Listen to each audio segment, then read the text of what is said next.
नमस्कार। आपके अपने YouTube channel Manan academy of mathematics पर आपका स्वागत है। हम 2D टॉपिक कर रहे थे जिसमें हमने कोऑर्डिनेट कार्टेशियन और पोलर कोऑर्डिनेट का टॉपिक देखा था। आज हम करेंगे उसी कड़ी में आगे हम करते हैं प्रतिबिंब की बिंदु का परावर्तन कैसे होता है, क्या उसके पॉइंट किस टाइप से निकलते हैं। तो अपना टॉपिक है आज का बिंदु का परावर्तन।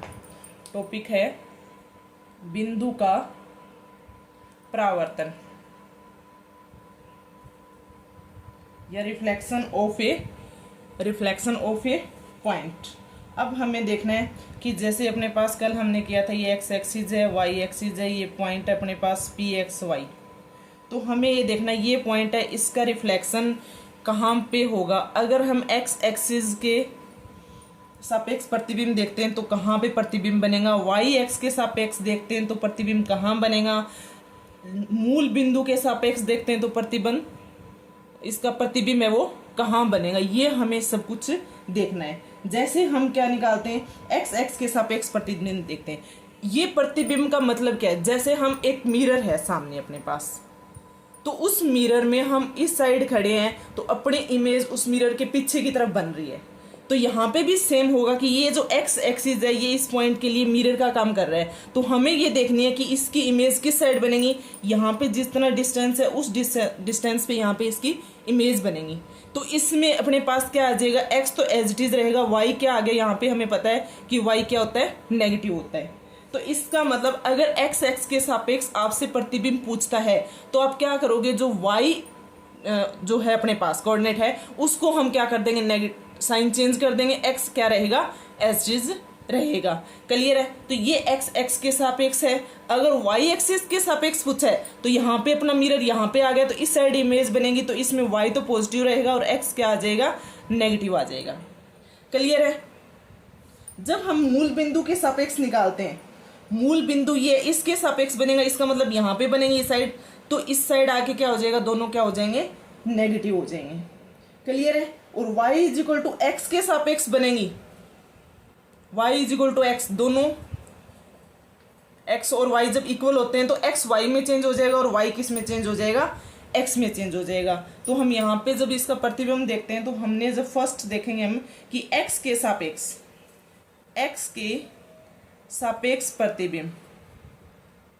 सापेक्ष प्रतिबिंब क्या बनेगा। हमने किसका निकालना है, एक्स वाई का निकाल रहे हैं, पी पॉइंट अपना, तो इसका हम क्या ले लिया, P1 किसके इक्वल होगा, ये बनेगा x साइन किसका चेंज हो जाएगा, y का। अगर हम सेकंड लेते हैं कि y के सापेक्ष प्रतिबिंब लेते हैं तो क्या हो जाएगा, अपना P2 लिया जो हमने, क्या बनेगा, माइनस एक्स और y। थर्ड हमने लिया किसके सापेक्ष, y is equal to X के सापेक्ष, y is equal to X के सापेक्ष प्रतिबिंब देखेंगे तो वो क्या बनेगा, P3, y एक्स वाई में चेंज हो जाएगा और y किस में चेंज हो जाएगा, x में चेंज हो जाएगा। क्लियर है। फोर्थ हमने मूल बिंदु के सापेक्ष देखा, मूल बिंदु के सापेक्ष दोनों के साइन चेंज हो जाएंगे, क्या हो जाएगा, माइनस एक्स और माइनस वाई। मूल बिंदु यहाँ पे इमेज रखा आपने, तो इमेज कहाँ बनेगी, इस साइड बनेगी, यहाँ पे बनेगी, तो दोनों x भी नेगेटिव और y भी नेगेटिव है। क्लियर है। तो ये अपने पास क्या था, बिंदु का परावर्तन, किस में, कार्टेशियन कोऑर्डिनेट में। ठीक है। अब यही बात आती है कि हमने अगर इस ओरिजिन को, ये तो अपने पास क्या आ गए, प्रतिबिंब आ गए इनकी। अब हम क्या करते हैं कि इन एक्सों का रूपांतरण कर देते हैं। इस जो ओरिजिन था, ये जो पॉइंट था, इसको उठा के मैंने, ये जो एक्स एक्सिस और वाई एक्सिस थे, इसको उठा के मैंने यहाँ से यहाँ ट्रांसफर कर दिया। जो अपना यहाँ था इसको सपोज मैंने यहाँ ट्रांसफर कर दिया, तो जो ये एक्स वाई था इस पे क्या इफेक्ट पड़ेगा वो चीज़ हम देखते हैं। तो इतना ये समझ आ गया होगा। डायरेक्ट क्वेश्चन अगर पूछा जाता है तो ये पूछा जाता है कि कोई भी पॉइंट दे दिया और हमसे क्या पूछा जाता है कि एक्स एक्स के सापेक्ष हमें क्या बनाना, उसका प्रतिबिंब बनाना, उसकी इमेज बनानी है, किसके, उसके एक्स में। तो हम क्या चेंज करेंगे, नेगेटिव साइन ऑफ वाई हो जाएगा, एक्स एज इट इज रहेगा। वाई के सापेक्ष में क्या होगा, X negative Y as it is. Y is equal to X में क्या होगा, चेंज हो जाएंगे, वो दोनों आपस में क्या हो जाएंगे, इंटरचेंज हो जाएंगे। एक्स है वो वाई बन जाएगा, वाई है वो एक्स बन जाएगा। मूल बिंदु के करेंगे तो क्या होगा, माइनस एक्स और माइनस वाई बन जाएगा। अब हम देखते हैं कि एक्सों का रूपांतरण कैसे होता है, कि कोई भी कोऑर्डिनेट है अपने पास, उसको हमने उठा के दूसरी जगह रख दिया तो क्या होगा, जिसको हम बोलते हैं क्या, एक्सों का रूपांतरण, transformation of axis, transformation of axis. कैसे, जैसे ये अपने पास एक्स एक्सिस वाई एक्सिस है, ये ओरिजिन है, ये एक्स है, ये वाई है, हमने इस ओरिजिन को उठा के यहाँ पे रख दिया, यहाँ से पूरे को उठाया और यहाँ पे रख दिया। अब ये ओरिजिन ओ डैश बन गया नया, ये एक्स डैश बन गया, ये वाई डैश। सपोज यहाँ पे पॉइंट क्या था, पी एक्स वाई था, तो वो पॉइंट, ये पॉइंट भी तो खिसकेगा आगे, तो वो पॉइंट क्या बन गया, P dash X dash Y dash बन गया। तो अब हमें ये देखना है कि इस पॉइंट और इस पॉइंट में क्या चेंज आया, कितना पॉइंट। अगर पुराना पॉइंट देखा हमें, तो नए जो कार्टेशियन कोऑर्डिनेट बना है अपना, उसका पॉइंट पी डैश क्या होगा। क्लियर है। तो हमें क्या निकालना है, इसकी वैल्यू निकालनी है कि किस टाइप से बनेंगे। अब हमें देखो, सिंपल सी चीज़ है, ये डिस्टेंस सपोज h है, तो ये डिस्टेंस भी कितना होगा, h ही होगा। जब ये डिस्टेंस k है तो ये भी क्या होगा, k ही होगा। अब हमें ये देखना है, जो ये पॉइंट था, ये पूरा पॉइंट अगर मैं इसको यहाँ से मिलाऊं, क्लियर, समझ आ रहा है आपको। जैसे मैंने इस पॉइंट को यहाँ से मिला दिया, ये पूरा डिस्टेंस कितना, x है, क्लियर है, और ये डिस्टेंस कितना है, y है।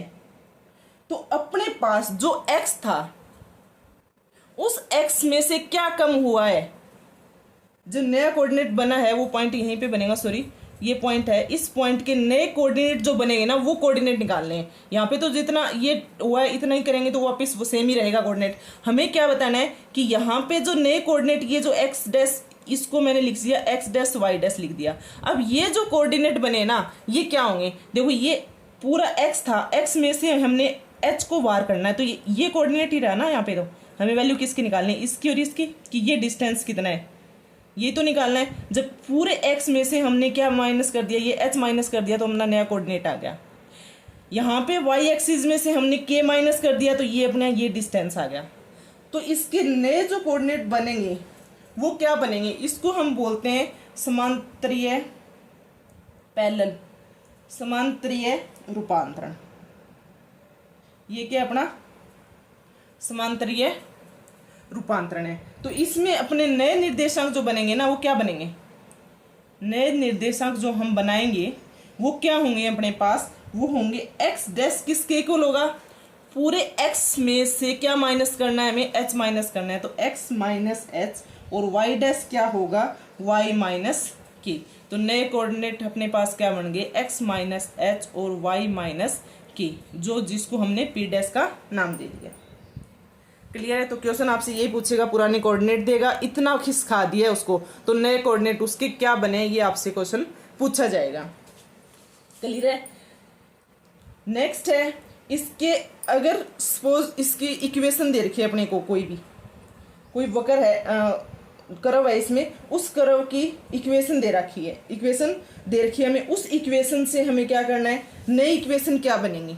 तो नई इक्वेशन देखो क्या है अपने पास, सपोज कोई भी इक्वेशन है, जैसे एग्जांपल ले लिया मैंने, X square plus Y square plus 4x minus 6y minus 15 is equal to 0। अब ये कहा गया है कि इस समीकरण में क्या है कि जो एक्सों को समांतर रखते हुए मूल बिंदु को -2 और 3 बिंदु पर स्थानांतरण किया गया है, जिसमें हमें क्या दे दिया, -2 और 3 इस बिंदु पर स्थानांतरण किया गया। स्थानांतरण इसका मतलब ये h है और ये क्या है k। तो इस जो हमारे पास नए कोऑर्डिनेट होंगे उसकी समीकरण क्या बनेंगी, जो नया कोऑर्डिनेट बनेगा अपने पास कोऑर्डिनेट सिस्टम, उसकी इक्वेशन पूछी है उसने। सबसे पहले तो हम पॉइंट देखते हैं कि पॉइंट क्या बनेंगे। पॉइंट हमें क्या करना है, जो x था उसमें से क्या माइनस करेंगे, h करेंगे। अब तो उसके लिए तो एक्स वाई गिवन होना चाहिए, यहाँ पे हमें एक्स वाई गिवन नहीं है, तो हम क्या निकालेंगे, इक्वेशन चेंज कर देंगे। कि इक्वेशन कैसे चेंज करते हैं, ये मत कर देना कि x की जगह x माइनस h कर दिया, y माइनस k, नहीं ऐसा नहीं होगा। हमें क्या होगा, ये अपने क्या x है, तो यहाँ से देखो ये x है और ये y है, हमें ये इक्वेशन चेंज करनी है, वो किस में, x डैश और y डैश में आएगी, नहीं आएगी। क्लियर है। तो हमें x की वैल्यू निकालनी है, तो यहाँ से x की वैल्यू क्या आ जाएगी, x इज इक्वल टू क्या, इस साइड जाके क्या आ जाएगा, x डैश प्लस एच और वाई की वैल्यू क्या आ गई अपने पास वाई डैश प्लस के। तो अब हमें ये चेंज करना है, इसमें एक्स को किस में चेंज करना है, एक्स प्लस एच में चेंज करना है, वाई को किस में चेंज करना है, वाई प्लस के में। कंफ्यूज मत होना यहाँ पे, ये मत सोचना कि पॉइंट में माइनस कर रहे हैं यहाँ पे प्लस कर रहे हैं। तो हमें ये पता है कि यहाँ पे हम एक्स डैश और वाई डैश की वैल्यू लिख रहे हैं और यहाँ पे जब वैल्यू पुट कर रहे हैं तो एक्स और वाई की पुट कर रहे हैं, दोनों में डिफरेंस है। क्लियर है? तो अपने पास अब क्या हो जाएगा, हमें एक्स को किस में चेंज करना है, एक्स प्लस एच, यानी कि एक्स प्लस तो माइनस का 2 है तो एक्स माइनस 2 में चेंज करना है, वाई को किस में, वाई प्लस के में, तो वाई प्लस 3 में। वाई डैश एक्स डैश भी आप लिख सकते हो यहाँ पे। तो इसको हम चेंज करेंगे, एक्स की जगह क्या पुट किया, एक्स माइनस 2 का स्क्वायर प्लस वाई प्लस 3 का square plus 4x minus 2 plus 6y plus 3 minus 15 is equal to 0। इसको सॉल्व कर लेंगे तो अपने क्या आ जाएगी, नई समीकरण आ जाएगी। क्लियर है? एक बार दोबारा से बता देती हूँ कि अगर समांतरणीय निर्देशांक हैं तो उसमें अपने पास जो नए पॉइंट बनेंगे p dash x dash y dash वो क्या होंगे, x में x माइनस h होगा और y माइनस k होगा। समीकरण में अगर हमें चेंज करना है तो समीकरण में x is equal to X plus H करना पड़ेगा, y is equal to Y dash plus K, X dash Y dash लिख देती हूँ कन्फ्यूजन ना हो। तो ये हमारे पास समीकरण में चेंज करने के लिए हमें एक्स वाई की ये वैल्यू चेंज करनी पड़ेगी और अगर कोऑर्डिनेट पूछे उसके तो यहाँ से चेंज करना पड़ेगा। अब ये तो बात थी कि एक्स एक्स के समांतर चला है, वाई वाई के समांतर चला है। अगर इसको मैं इस टाइप से रोटेट कर दूँ, घुमा दूँ, समांतर की बजाय इसको हमने क्या कर दिया, घुमा दिया, तो उसके निर्देशांक कैसे निकालेंगे, जिसको हम बोलते हैं घूर्णन रूपांतरण। क्या बोलेंगे, घूर्णन रूपांतरण। घूर्णन रूपांतरण। अब इसमें हमने कैसे घुमाना है, जैसे कि पूरे को एक्स एक्सिस और वाई एक्सिस को ऐसे घुमा दिया, ऐसे घुमा दिया, ये तो उसके ऊपर ही ले लिया मैंने, ऐसे घुमा दिया इस टाइप से, ऐसे। ये अपने पास ओरिजिन हो गया, ये वाई एक्सिस है और ये एक्स एक्सिस है। तो अब तो पहले तो ये था कि अब मैंने जितना इतना था और यहाँ पे अपने पॉइंट थे तो ये माइनस करके वैल्यू निकाल ली। अब तो ये एक्स एक्सिस तो क्या चला गया, टेढ़ा चला गया बिल्कुल इससे। तो इसके लिए हम कैसे क्या निकालेंगे, तो देखना है, इसका लिए हमें थोड़ा सा याद रखना पड़ेगा कि मूल बिंदु को हटाए बिना किया जाता है। इसमें मूल बिंदु को हटा के बिना हटाए ऐसे क्या कर दिया, इसका रूपांतरण कर दिया। मूल बिंदु को हटाए बिना, जैसे इसको इस साइड घुमा दिया, इसको ये अपने आप इस साइड आ जाएगा, तो हमने क्या कर दिया, रूपांतरण किया। तो क्या इसको क्या बोलेंगे, घूर्णन रूपांतरण बोलेंगे। तो हमने क्या लिया, कोई भी बिंदु एक्स वाई के निर्देशांक के सापेक्ष हमने क्या निकालना है, ये एक्स वाई पॉइंट दे रखें, इसके सापेक्ष नए निर्देशांक क्या होंगे, एक्स डैश वाई डैश होंगे। जहाँ पे X dash is equal to क्या होता है अपने पास, ही याद रखना आप, X cos theta plus Y sine theta होता है। ठीक है, X cos theta plus Y sine theta. Y dash निकालते हैं तो हमें क्या करना है, सिंपल सा क्या करना है, इसको डेरिवेटिव कर दो। यहाँ पे याद करने की बता रही हूँ ट्रिक, एक्स कोस थीटा का क्या होता है minus sine theta plus Y sine theta का डेरिवेटिव क्या होता है कोस थीटा। तो एक्स थीटा और सॉरी एक्स डैश और वाई डैश की वैल्यू ये आ गई अपने पास, ये ध्यान रखना है इसको। क्लियर है? अब क्वेश्चन कैसे होगा कि मूल बिंदु को बदले बिना निर्देशीय अक्षों को 60 डिग्री एंगल पर घुमाया गया, तो बिंदु 1 के नए निर्देशांक बताने हैं। ये तो पुराना बिंदु अपने पास, अब हमें इस बिंदु के 60 डिग्री एंगल पे उसको घुमाया है और इस बिंदु के निर्देशांक बताने कि क्या होंगे। तो X dash is equal to क्या होगा, एक्स के अपने पास 1 cos theta cos 60 degree plus Y क्या है 1 साइन 60 डिग्री। कोस 60 डिग्री की वैल्यू क्या होगी अपने पास, कोस 60 कितना होगा 1/1/2। क्लियर है? प्लस 1 साइन 60 क्या होगा √3/2। तो ये अपने पास एक्स डैश क्या आ गया 1/2 प्लस √3/2। ऐसे ही वाई डैश निकाल लेंगे, वाई डैश में क्या होगा -1 कोस 60 डिग्री प्लस 1 साइन 60 डिग्री। तो क्या आ जाएगा -1/2 प्लस √3/2। क्लियर है? ओ सॉरी उल्टा लिख दिया मैंने, यहाँ पे क्या आएगा साइन थीटा आएगा, यानी कि साइन 60 डिग्री, और यहाँ पे क्या आ जाएगा cos 60 डिग्री। तो ये उल्टा हो जाएगा, यहाँ पे √3/2 आ जाएगा माइनस का, और प्लस का cos 60 डिग्री यानी कि 1/2। तो ये अपने पास क्या आ गए, नए निर्देशांक। नए निर्देशांक की बात करें तो आपका क्या होंगे, 1/2 प्लस √3/2 इंटू माइनस √3/2 प्लस 1/2। कोई कैलकुलेशन में कोई भी गलती हो तो देख लेना प्लीज एक बार। क्लियर है। तो ये अपने पास था रूपांतरण, जिसमें हमने एक्स एक्सिस के समांतर भी देखा और वाई एक्सिस के समांतर देखा। एक्स एक्स समांतर में क्या होगा कि उसके पैरेलल चलते हैं, और घूर्णन में क्या होगा कि हमने क्या कर दिया, एक्स एक्सिस को और वाई एक्सिस को घुमा दिया टोटली इस टाइप से। तो क्या फर्क पड़ गया, उसमें एंगल का फर्क पड़ेगा कि कितने एंगल पे घूमा है, उसके अकॉर्डिंग हम क्या निकालते हैं, नए कोऑर्डिनेट निकालते हैं। तो ये आपको coordinate X cos theta plus Y sin theta याद रखना है, और उसमें वाई डैश करेंगे तो इसके दोनों के डेरिवेटिव कर देंगे, वो अपने आप याद रह जाएगा। तो एक ही याद रखना है, दूसरा अपने आप बन जाएगा। क्लियर है। तो आज के टॉपिक में हम इतना ही करेंगे, नेक्स्ट टॉपिक कल करते हैं, जिसमें इससे आगे का डिस्टेंस फार्मूला वगैरह जो भी रहता है वो कंप्लीट करेंगे। अगर वीडियो अच्छा लगा है तो वीडियो को शेयर करें, लाइक करें, प्लीज़ चैनल को सब्सक्राइब करें। कोई भी सुझाव देना हो तो कमेंट बॉक्स में आप अपने सुझाव भी दे सकते हैं। अगर आपको कुछ नहीं समझ आया है, या कुछ हो सकता है कि कई बार बोलने में गलत बोल जाते हैं, लिख सही जाते हैं, तो अगर आपको कोई गलती लगे तो वो भी आप बता सकते हैं। बहुत बहुत धन्यवाद, कल मिलते हैं, धन्यवाद।